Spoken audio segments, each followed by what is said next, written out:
বীর মুক্তিযোদ্ধারা যেমন পাকিস্তানি সৈন্যদেরকে পরাজিত করেছিল, সাথে সাথে যারা স্বাধীনতা বিরোধী ছিল তাদেরকেও তেমনি পরাজিত করেছিল। আগামী 12 ফেব্রুয়ারি নির্বাচনে ঠিক একইভাবে সেই সূর্য সেনারা অতন্ত্র প্রহরীর মতো চাকরন থেকে আসলাম চৌধুরীকে বিপুল ভোটে জয়লাভ করে ওনাকে আমরা এই এলাকার এমপি হিসাবে মনোনীত করব এবং ওনার বিজয়কে আমরা ছিনিয়ে আনবো। এই কথাটা আমি বলেছিলাম।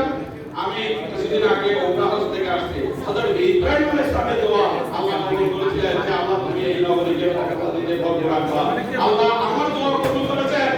আল্লাহ আসলাম চৌধুরীকে ওনার যথাযথ সম্মান অক্ষুণ্ণ রেখেছেন। আমাদের প্রিয় আসলাম চৌধুরী আমাদের সীতাকুণ্ডের জন্য আবার উনি সংসদে যাবেন, শপথ নেবেন এবং আমি আরেকটা কথা বলে বিদায় নেব, সেটা হচ্ছে আসলাম চৌধুরীর কাছে আমার একটা নিবেদন থাকবে। সীতাকুণ্ডে এখানে যে মুক্তিযোদ্ধারা এখানে সমবেত হয়েছে সবাই 70 বছরের উপর।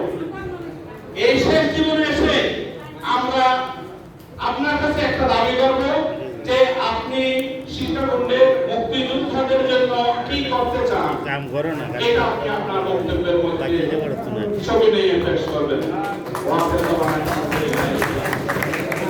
Very good, very good. ধন্যবাদ। জাতির শ্রেষ্ঠ সন্তান